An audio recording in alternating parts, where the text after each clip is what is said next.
Today we're going to focus on redox stoichiometry. Okay, I want to be really clear for those of us who are not good at unit analysis. You want to play last one? What? Oh, yeah.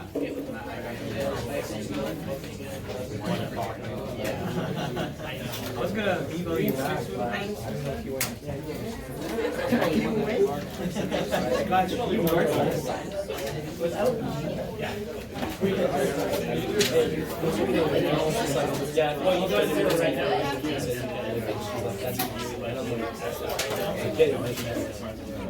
I might be sound bad on the phone, but I understand. Thank God. Hey, did you just give that to me because you were too lazy to hand it in at the time? Oh, okay. All right. Sounded bad. Just joking. When you tried to butt in line, Oh. Okay. I'll double check. Maybe I don't. I'm really sorry. so mortified. Never thought she'd threaten me. She's like, I know where you live. Okay. Hey, Leonardo, I will double check. You're not the only one who's told me that you gave, somebody gave it to me, but I just didn't mark it or I didn't upload it or something. Okay. Let's try this. Redox stoichiometry. What I want you to kind of pay attention to is we're going to be doing some unit analysis, and we haven't really done a ton of unit analysis this semester. Would you agree we haven't really been focusing on, this unit on top and that unit down below, and let's cancel out these units. That maybe 2 or 3 days throughout the semester, but we really haven't been focusing on it.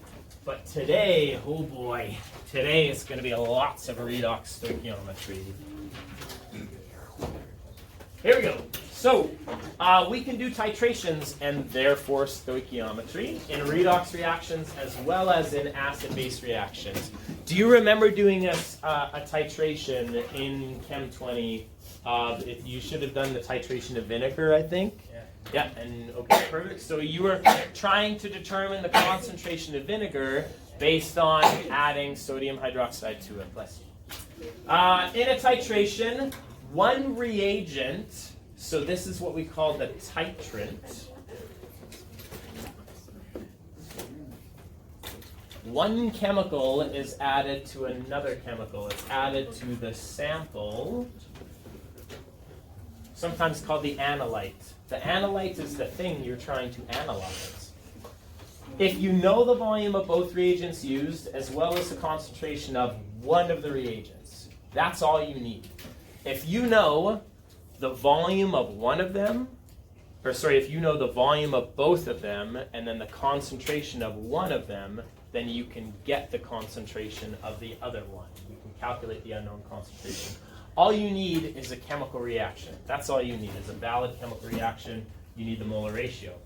And what's the difference? Do you remember when we were talking about pH curves? There's like, I'm gonna draw this, but you don't have to. There's your pH curve goes like this. What was this point called?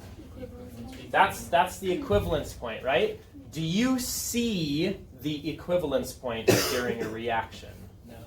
No, you don't see the equivalence point during a chemical reaction. What do you see? You see the end point. The end point is the physical change in color or the physical manifestation of something happening that indicates approximately where the equivalence point is, right? So an end point is still observed in redox titrations. For example, here you could get a transition from red to green as an endpoint if you wanted to. There's a really super common titrant that we use in order to get some redox titrations. Typically, we use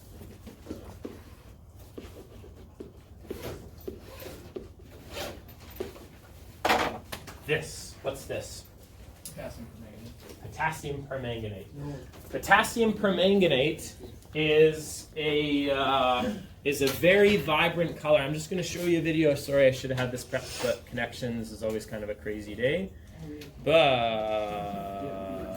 potassium permanganate. This is the titration that we're going to be doing a little bit later on. Sorry. Period and videos.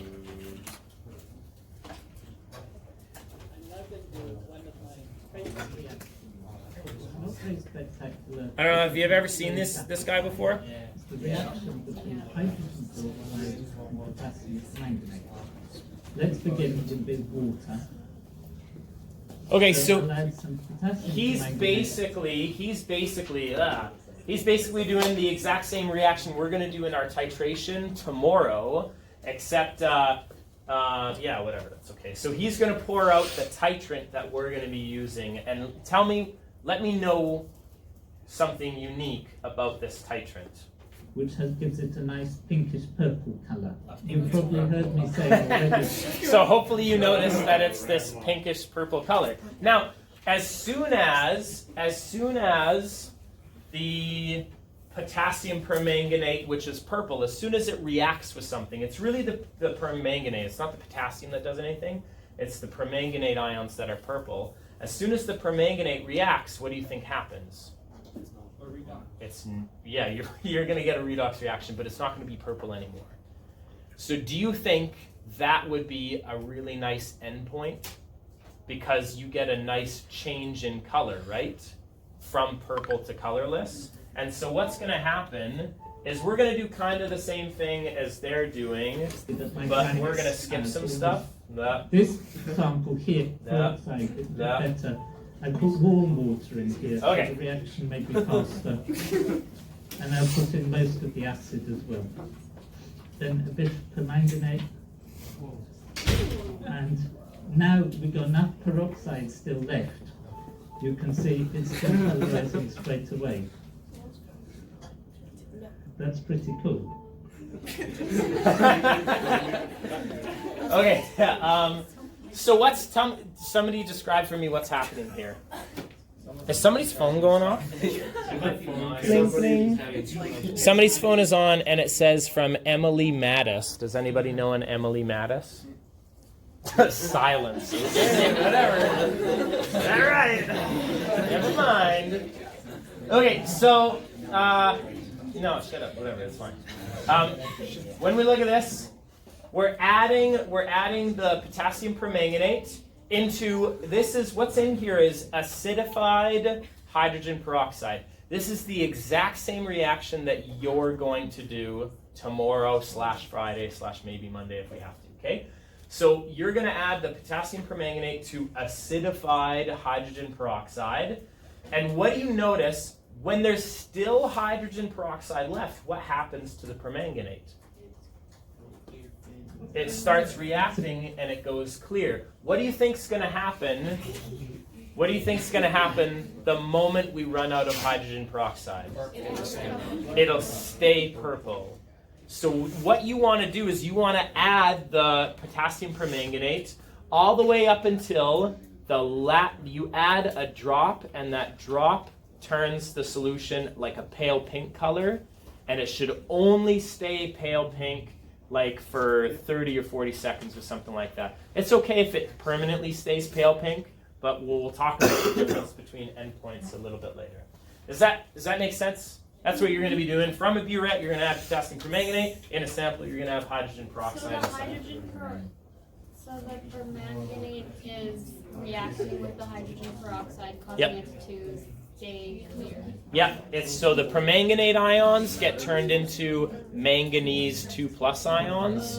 Okay. right? And so the manganese 2+ ions are colorless, but the permanganate is purple. Okay. So And potassium is just a spectator ion. and potassium's a spectator, it's totally colorless as well. So it's the permanganate that's purple. Okay. So what I want you to do is I want you to get out a calculator because we's gonna have to get used to this.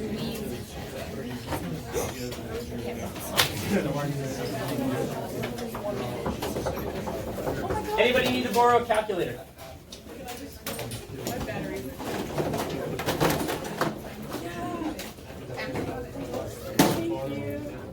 Anybody else need to borrow a calculator?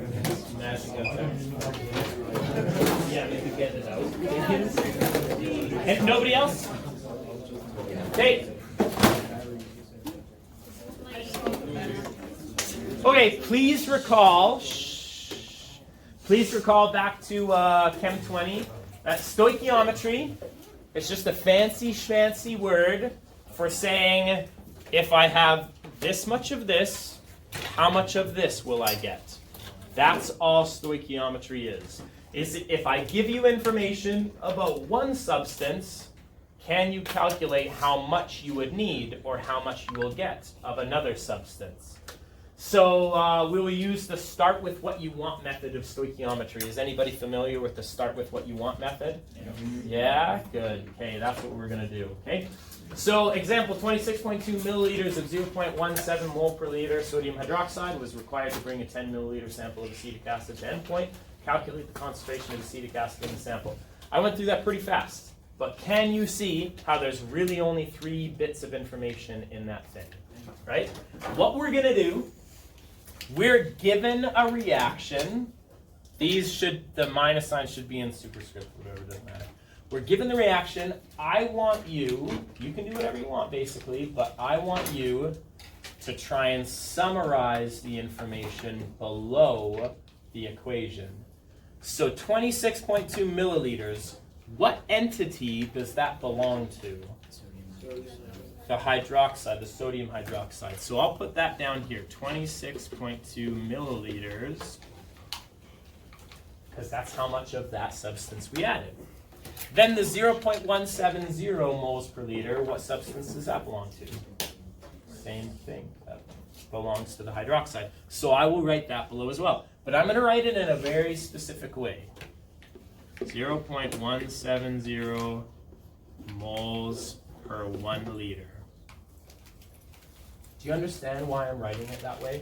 So that your liters can cancel out. Yeah, eventually our liters are going to cancel, or something like that, right? Okay, and then was required to bring a 10 milliliter sample of acetic acid. So 10 milliliter sample of acetic acid. Now, what we're going to do is, what is it asking us for? I want to label our unknown thing. What's the thing we want to get, Jordy?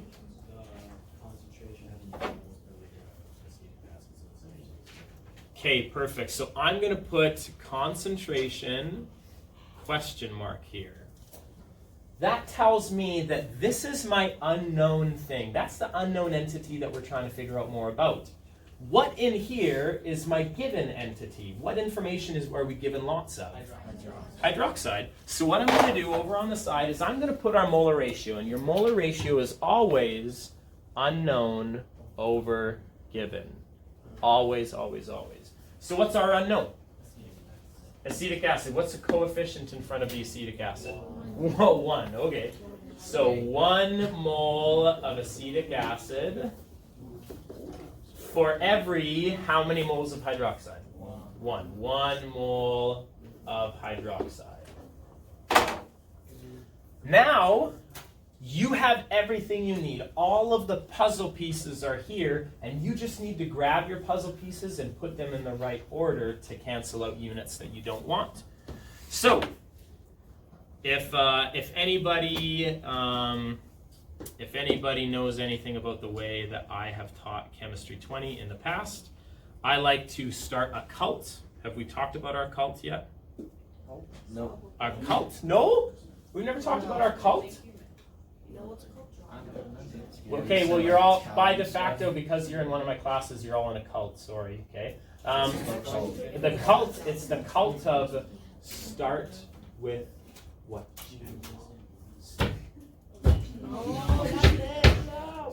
No? Never mind. Whatever. Hey, what do you so good. Oh man. Thank you, Math 10. Alright, we're good. So what are we looking for here? Concentration. Concentration measured in what? What? In moles per liter of what substance? Of acetic acid. That's what we're looking for. And I know I do my unit analysis different than Newton and different than Zielinski, but that's fine. My equal sign is just their line. It's the same thing. So we gotta start. Let's start with anything that has moles of acetic acid on top. Do you see anything that has moles of acetic acid anywhere? Yep. The molar ratio. I sound like Borat? Dora. Oh, Dora. I was just about to say that, actually. 1 mole CH3COOH. So 1 mole of CH3COOH for every 1 mole of hydroxide. So do we, yes or no, do we want moles of acetic acid on top? Yes. Good, that's awesome. That's a great start. We're like halfway there. Now we just got to cancel out moles of hydroxide. Where in our puzzle pieces do you see anything? Concentration. Max. Concentration. The concentration of acetic acid. So I will take this puzzle piece and I will rewrite it so that moles are on top.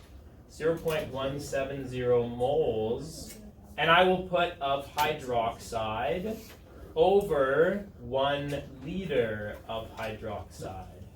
Okay, now I know I'm adding a lot, like a buttload of extra information, but I'm telling you there are 0.170 moles of hydroxide in every 1 liter of hydroxide. Perfect. Have we successfully canceled out moles of hydroxide? Correct. Now what's the next unit I want to cancel out? Liters of what? Liters of hydroxide. That's really important. Do I have 2 things that have liters somewhere? Yeah, what do you want to put on top? You want to put the 26.2 because it's liters of hydroxide. Jordy. Let's see what happens when we put milliliters, okay? 26.2 milliliters of hydroxide. And what cancels out here? The liters of hydroxide and liters of hydroxide. But what stays so far? Millimoles, and then we don't really have anything right now. What do you want to have on the bottom? At the end of the day, liters of what substance? Liters of acetic acid. And what do you know? How many liters of acetic acid are there? There's 10 milliliters of acetic acid. Good. So do you agree milli and milli cancel out? And we're left with moles of acetic acid per liter of acetic acid. Is that exactly what we wanted from the start? Would it be a sin to convert it to liters? No, as long as you convert both to liters. Okay. Then you're fine, because then the liters and liters cancels out. Are we okay with this? Somebody put this into your calculator and let me know what you get. Yeah, calculator. Was that Jordy? 0.045 moles per liter. 0.045 moles per liter equals 0.045 moles per liter.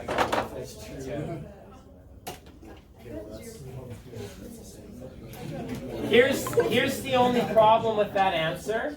And yeah, that's the wrong answer.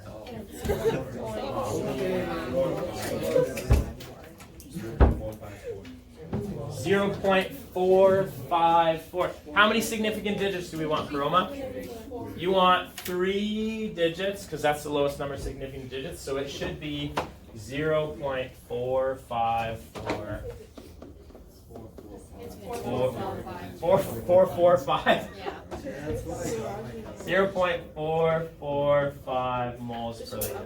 Wait, so why do we not have the 0 in there? Why do you not have the extra 0 in here? It's because this is just when the math works out correctly, you shouldn't have an extra 0 in here. So you probably, Max, you put an extra 0 either here, here, or here. I put an extra 0 in front of the 262. So you put, did you put 262? No, I said 0.0262. Yeah, but it's not 0.0262, it's 26.2 milliliters. Jordy, did you convert this to liters? Yes. Did you convert this to liters? I must have just added it. Then one of these was wrong. I didn't do any of that, and I still got it wrong. Okay.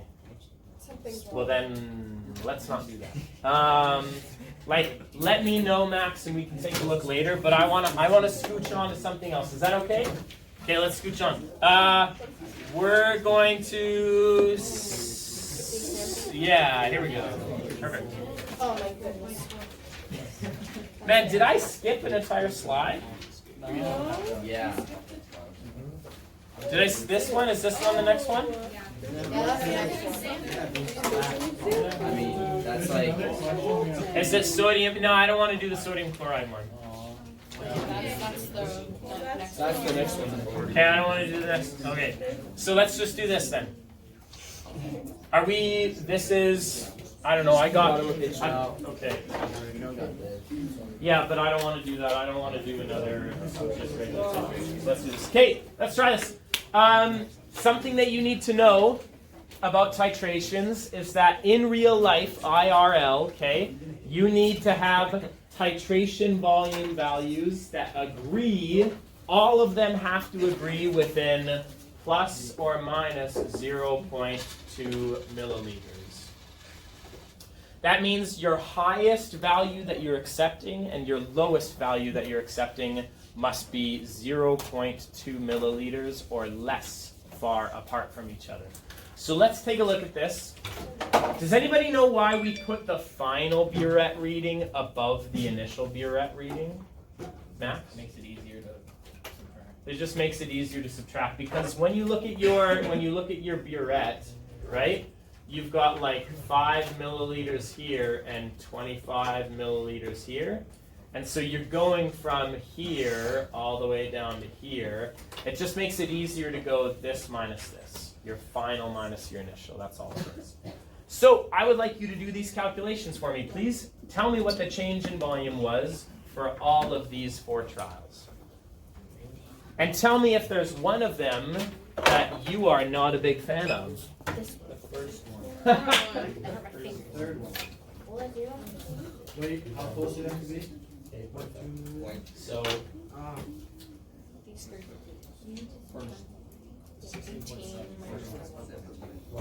No. What? 18 point. So remember, you're taking your final minus your initial. It's the difference in volume. So this should be, what, 17.4 Yes. milliliters. This is 9. Is this 16.9? Oh my god. And then is this 16.7? Yep. And then is this 16.8? Yes. Look at that.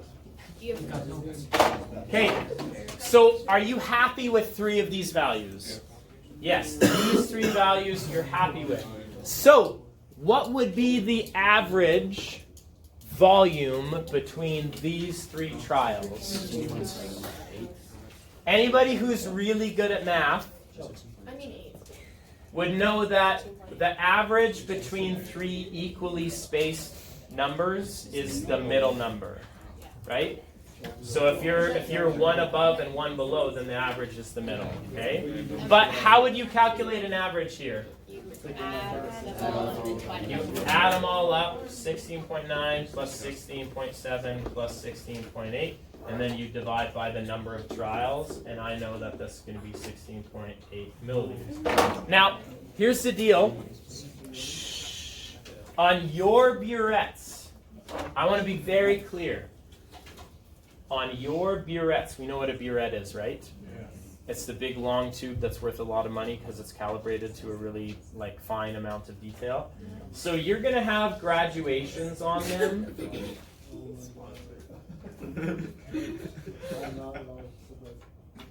You're going to have graduations on them, and I don't know if I put the correct amount of graduations, but whatever.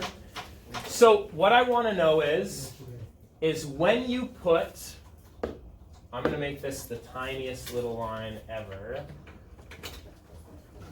You're always measuring from the bottom of the meniscus, but let's say your line's like this.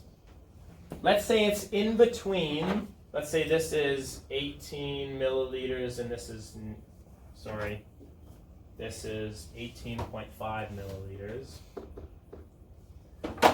So is this part way between two of your graduations? Yeah, so what are you going to do about that? 18.7. It's going to be 18.1234. Sorry, I did screw that up, but that's fine. It's going to be 18.4, but it's not quite 18.5.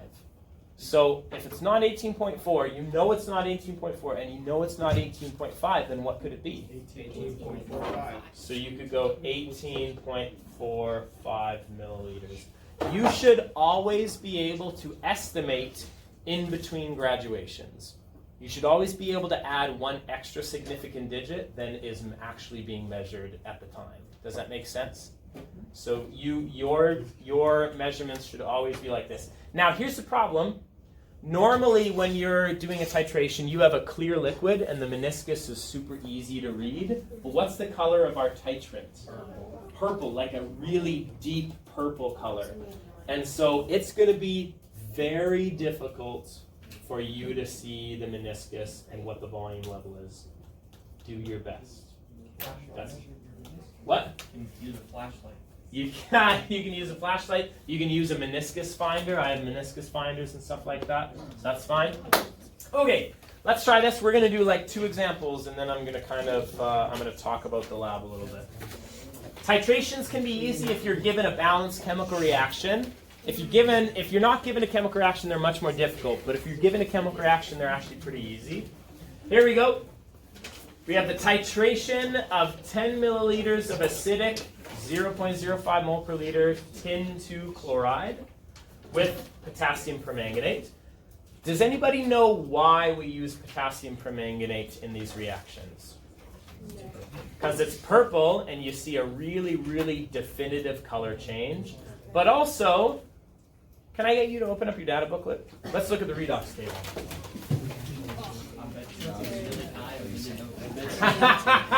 Max, what was that? You're pretty sure it's either really high or really low. Where do you see permanganate on your redox table? Really high on the right-hand side? No, really high on the left-hand side. What does that mean? It's a really strong oxidizing agent because it's getting reduced, right? There are only 2 other, as far as your data booklet is concerned, not in real life, but as far as the data booklet is concerned, there's only 2 other oxidizing agents that are stronger than this. One is used in car batteries, right? So you've got the permanganate plus acid. So what always has to be present in the solution with our permanganate? Acid. It has to be hydrogen ions. But you never want them to come into contact with each other until you want the chemical reaction to actually happen. You would never want to put acidic permanganate in a bottle and just keep it in a bottle. You would never want to do that. Why? What could acidic permanganate react with? Air. Just the water that it's sitting in. Okay, so we're going to get acidic permanganate, and we're going to react it with tin 2 plus. Where do you see tin 2 plus on the reducing agent side? About halfway down. So it's a decently strong reducing agent. Okay, so what I want to know, what we all want to know, is what is the concentration of potassium permanganate? Where do you want to start here? How do you want to start doing this? Figuring out where the potassium is. figuring out where the potassium went. Why is the potassium not in our chemical reaction? Yeah, because they dissociated, right? And it's the permanganate that's reacting, not the potassium. So the potassium is a spectator. Nobody cares about it. That's where it So went. the average volume calculation that we did on the other page, That was just an average. That was just an average volume calculation. Is it the same thing? Yeah. Oh, it's the same information. Oh, Yeah. sweet. Okay. So now this is whatever. What's our average volume? 16.8 milliliters. 16.8 milliliters. Okay. Now what I want to know, this 16.8 milliliters, where are you going to put that? Under what substance does that belong to? Permanganate.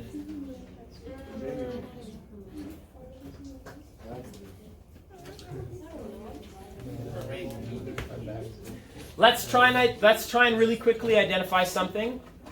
What we have is we have tin 2 plus, and we've got permanganate. Oh. We've got excess, way excess acidic conditions. So there's way more acid than we need here. Why is there way more acid than we need here? Because you don't want to run out. You don't want this to be the thing that you're running out of. Okay? So which substance is our titrant? This is talking about your titrant. It's the titration of acidic tin 2 chloride. And what are we titrating it with? We're titrating it with permanganate. That means the potassium permanganate is our titrant. And the tin 2 chloride is our sample. Oop. This is our sample.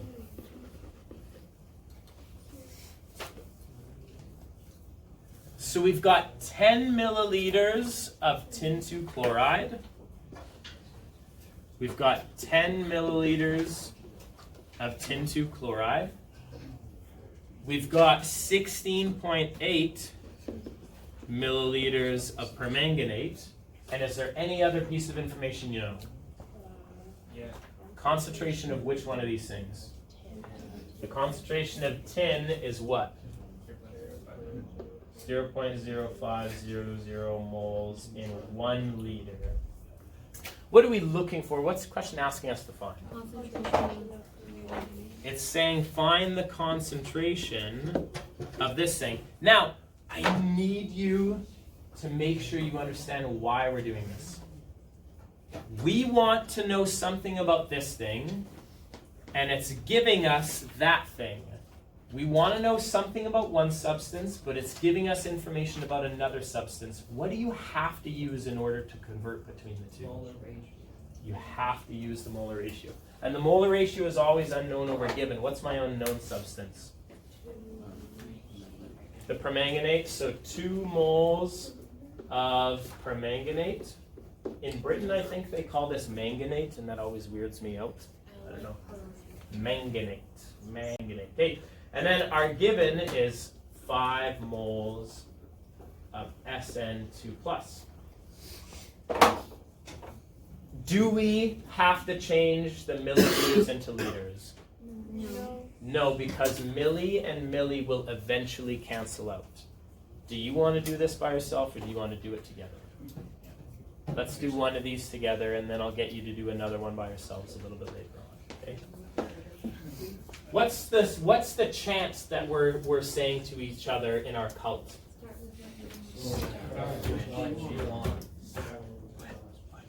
Not Sokoto anymore. Sorry, Jordy. That cult disbanded a long time ago. They don't allow me to teach math anymore. Why not? No, it's no. Sorry, that was a joke. It's not that they don't allow me to. It's just that there's math teachers to teach math. They don't need a chemistry teacher to teach math. Pardon? Okay, concentration. What are we looking for? Moles per liter. Of what substance? Permanganate. Manganate. We're trying to get the concentration of our permanganate, right? MnO4 minus. So what do you want to start with? What's the first unit that's on top here? moles of permanganate. So where do you see moles of permanganate? Anywhere. Your molar ratio. So we've got 2 moles of permanganate over 5 moles of tin 2 plus. So now we just got to start canceling out units. Where do you find moles of tin 2 plus? The concentration under tin 2 plus, right? Do you see why I like to summarize information under the equation? You want something to do with tin 2 plus. Let's look for tin 2 plus. Where do you find moles? Right there. So use moles of tin 2 plus per 1 liter. It's 1 liter of tin 2 plus. Okay, so we've successfully canceled out moles of tin, moles of tin. Now we need to get rid of liters of tin. Well, look for tin again. We have tin and we see liters. 10.00 milliliters of tin 2 plus. And so liters of tin and liters of tin cancel. And what do we want on the bottom? Liters of what substance? Permanganate. So you look under permanganate, find liters. 16.8 milliliters of MnO4 minus. Milli and milli cancel. You're left with moles per liter. Calculate for me what that concentration is. You think you got it this time? Yeah, you gotta go. Okay. Kennedy, you look like you've successfully calculated this. Wow, what is the concentration? We got 0.011. 0.0 what? 119. 119. That seems pretty close to what I think it should be, right? Yeah. Yeah, 0.0119. 0.0119 moles per liter of permanganate. My only problem with this is that they might ask you to write this as like a numeric response question.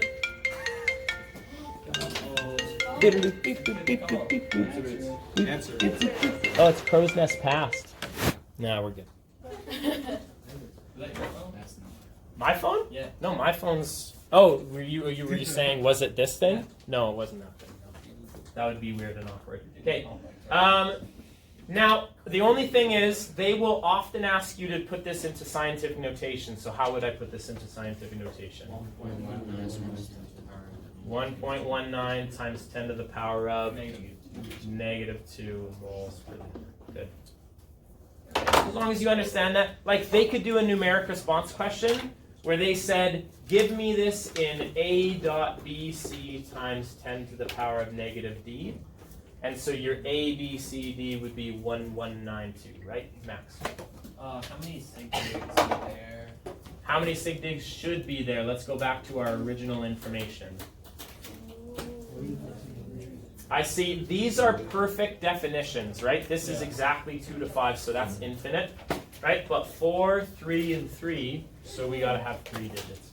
And Max, for the diploma exam, it will always tell you how many significant digits they want for a numeric response question. Always, always, always. They'll say, give me your 3-digit answer, or give me your 2-digit answer, or something like that. Right.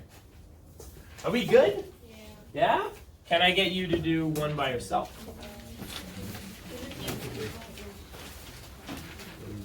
Now, I'm going to walk you through a little bit about it, but I just want you to figure out what's the average volume here. That's what I want you to do first. While I calibrate my smartboard.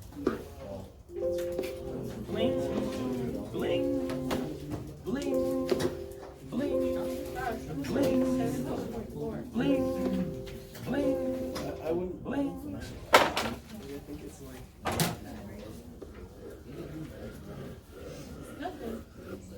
Are we gonna have to? We're gonna have to what? We have to make a chemical reaction. We have to write our formula, right?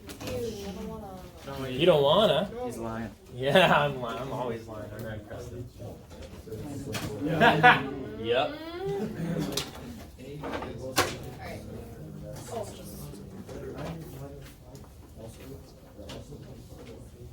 whoa. Oh, well, that was dumb of me. What? What's the average? 17.4. Oh my God. That was so hard. The average is 17.4 milliliters. All right, well that was dumb. Okay, here. Okay, titrations are much harder if you don't get a balanced chemical reaction. Do we give you a balanced chemical reaction?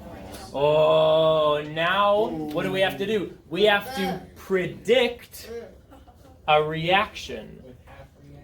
Well, you can do this. The only way we know how to predict a reaction is by identifying the strongest oxidizing agent and the strongest reducing agent. So that's what we have to do. We have to identify what the strongest oxidizing agent and the strongest reducing agent is. Okay, now, this should be really easy. It's saying acidic chromium with what? This is potassium, then what's Cr2O7? Dichromate. Good. So, does potassium ever really do anything? Does potassium ions ever do anything? No. Potassium metal does something, but not ion. So really, look for chromium and look for dichromate.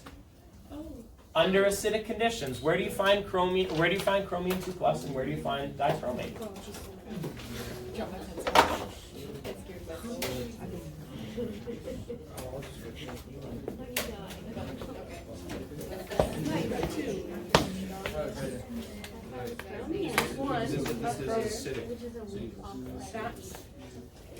Yes, so it's acidic, right? So do we have dichromate and acid together? Yeah, when they come into contact with each other, yeah, we will have that. So that's your strongest oxidizing agent. What's your strongest reducing agent? All the way down here, that's your Cr2+, right? So let's write those half reactions, then let's balance it, and let's see what we get.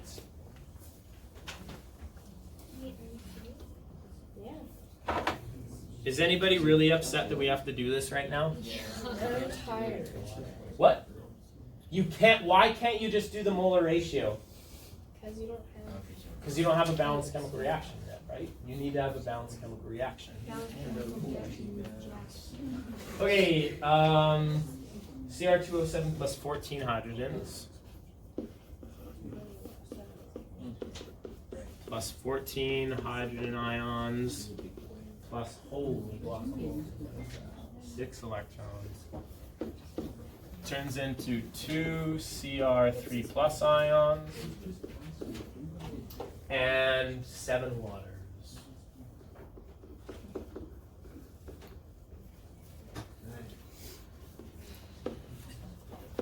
And then the other one, the other reaction is chromium 2+, chromium 3+, plus an electron. So how could we possibly balance this chemical reaction? Which one are we going to multiply? Yeah, what's our lowest common multiple? 6. 6 and 1 makes 6, right? So we're going to multiply the bottom one by 6. Remember to multiply everything. I mean, there's only 2 things in here, but multiply it by everything. So we're going to get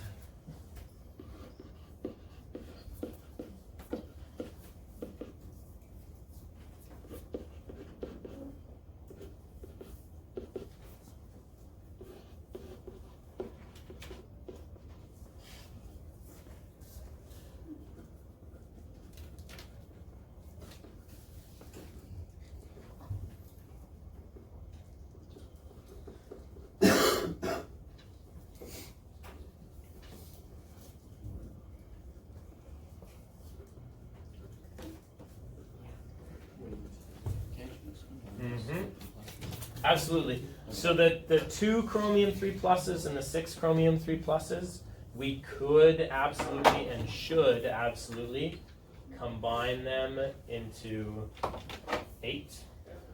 chromium 3 plus. So here we've got our balanced chemical reaction. Now, do we have a molar ratio between them? Now that we have a molar ratio, now you can go ahead and calculate the concentration of chromium 2 plus. What'd you do, Maj? You got it? You're good? Okay. I would like you to calculate the concentration of chromium 2 plus for me.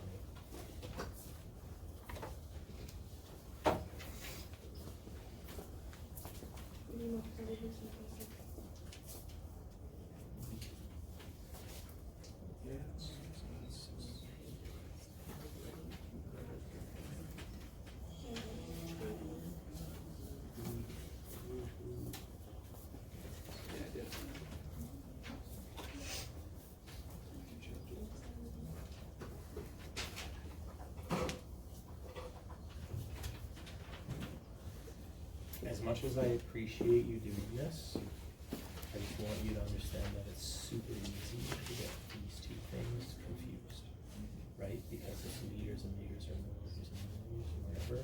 So as long as you understand that the reason why I'm putting the identity unity is so that we don't get them confused. But if you're good, then you're good. What's the answer right now?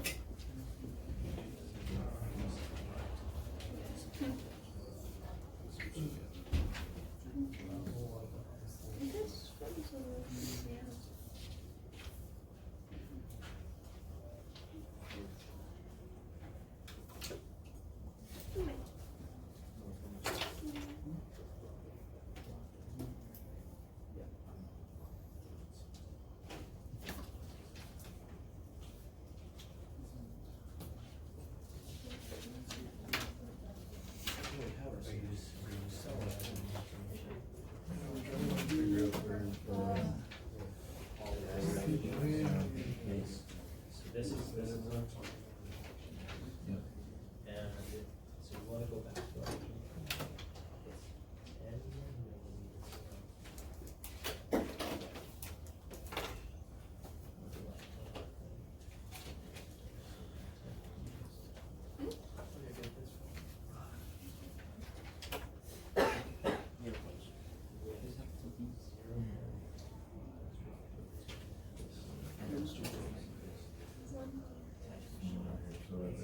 but it's here.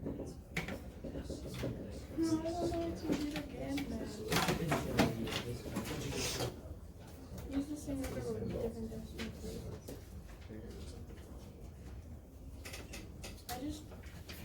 You just keep converting everything.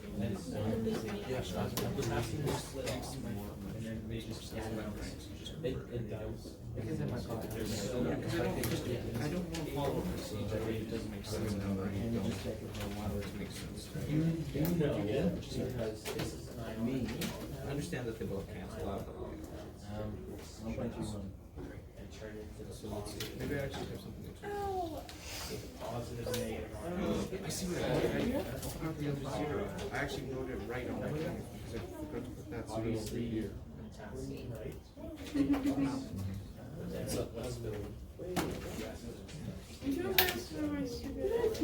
Oh, yeah. just take the cavities out. No! They belong. Positive on it. Keep them on. So whatever it's in there, take the other. Have you seen? Because I want my headphones. Yeah, the ions, those But I'm not gonna bring them because I don't feel like carrying them in the back. Oh, mine. Yes, sir. Look, as long. Sorry. That's okay. You doing all right? Can I say it? Yeah. No, you can't. I know. Davis. Sure, why not? Sure. Like behind us, dude. Okay, let's just really quickly go through the rest of this example. Would you agree sometimes it's hard to summarize the information from what's up top here? I think for some people it can be. It's the titration of 10 milliliters of chromium 2 plus. So I will put 10 milliliters of chromium 2 plus with 0.125 moles per liter dichromate. So 0.125 moles per 1 liter of dichromate.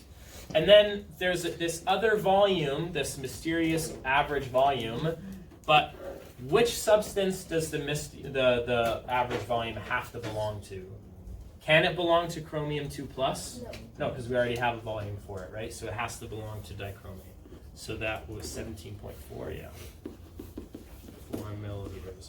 So we start with what we want, and we want moles of, we're looking for a concentration of this. So our molar ratio is 6 to 1. 6 moles of chromium 2+ for 1 mole of dichromate. So basically we're just taking the puzzle pieces and putting them in places that we need them to go. Moles per liter, wholly of Cr2+. So I'm going to go through this really fast. Is that okay? I'm just going to blaze through this. Here we go. So 6 moles per 1 mole. I'm going to forgo the entities. We want to cancel out moles of dichromate, so we need the moles of dichromate, 0.125 moles per 1 liter. And we want to cancel out liters of dichromate, so we need milliliters of dichromate. And then we want liters of Cr2+, so 10 milliliters, milli, liters, moles per liter. And I don't know, I have no idea what this is. Somebody. 1.305 moles per liter. And then sig digs, right? Is this 5? Is that a rounded value? No. No, okay. It's exactly this? Yes. Okay, good. Yes. So 1.31 moles per liter. Good. Does anybody else have any questions? Jordy? Yeah, it's fine. Okay, now I'm not going to go through this, okay? This is like an extra practice problem. But what I would like to do is I would like to hand out a lab to you right now. I want to try and go over a little bit of the lab before we do really kind of anything else. 3, 4,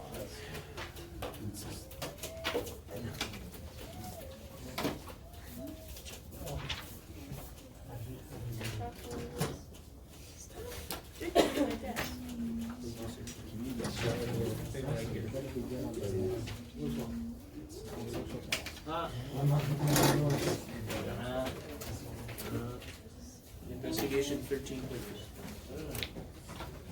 We're investigating. Got a acid forensics.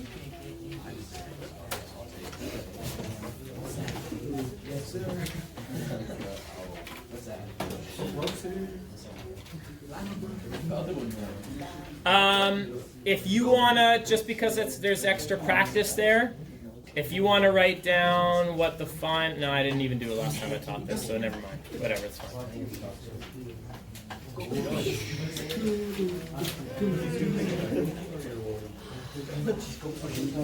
Here we go.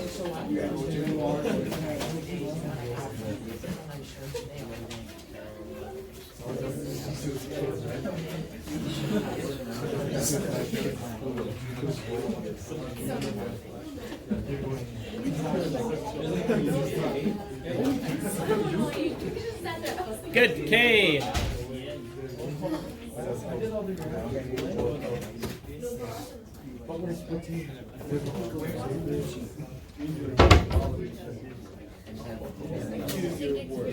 Does anybody know?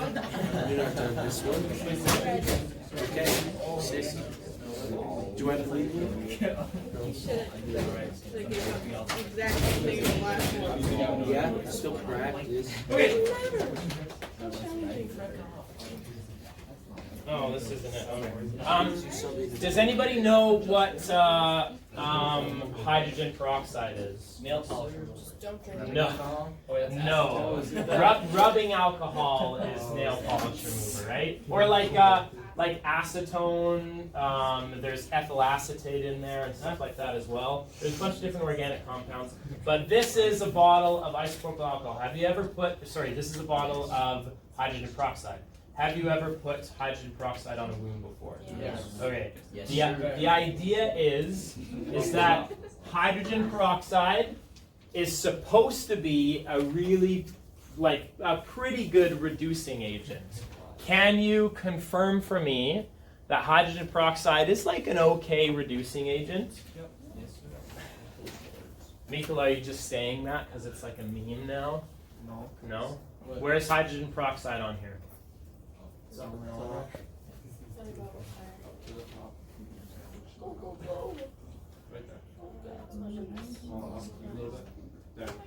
Right here. It's not bad. It's pretty good. It's okay. So hydrogen peroxide, will that react spontaneously with acidified permanganate? Yes, absolutely it will. Perfect, no problem. So the acidified permanganate can react with hydrogen peroxide. So what we're going to do is we're going to do a lab where we want to titrate a sample of hydrogen peroxide. Now here's the problem. On your we're going to take a bottle of hydrogen peroxide, and it's going to be normally 3%. That's just the concentration of it. They sell it at 3%. 3% is way too strong for us to be able to titrate it with like a regular potassium permanganate mixture. So what? We're going to dilute. You're not going to dilute it. It will already have been diluted by a factor of 40. So the concentration that you're eventually going to get will be 40 times less than the concentration it actually is in the bottle. Okay? So what we're going to do is there's a solution that's been diluted by a factor of 40, and we're going to titrate that. Here's the problem. We're going to have our permanganate in the burette. We're going to have our hydrogen peroxide in the sample. And what are all the things you need to know? We've got our burette, right? And it's got like a stopcock or whatever on it. And then we've got our sample. That's the worst Erlenmeyer flask in the world, but that's fine. So we've got our, in here, we're going to have our KMNO4. And in here, we're going to have our H2O2. Now, in order to figure out the concentration of H2O2, what are the three pieces of information you need? You need to know the volume of this. You need to know the volume of this and the concentration of our potassium permanganate. Here's the problem. The concentration of potassium permanganate changes. It changes over time. And so if I make a solution of potassium permanganate, the permanganate inside it can fluctuate a little bit. It can react with kind of environmental things. It's really hard for us to make a standard solution of potassium permanganate. So what we have to do before that, before we can even titrate our hydrogen peroxide, is we need to do part one. Part one is where we have still our KMNO4. But what we want to do is we have to have something else in here for us to be able to standardize. In here, we have to have a known volume and a known concentration so that when we have our known volume, we can calculate the concentration of this. We have to, what we call, standardize the potassium permanganate first. Once we have this concentration, then we can calculate the concentration of the hydrogen peroxide. Now we can do this basically all at once. What our goal might be is tomorrow we want to make this solution. We want to make our standard solution that we're going to titrate. And then on Friday, we're going to titrate 3 of these, and immediately after that, we're going to titrate 3 of these.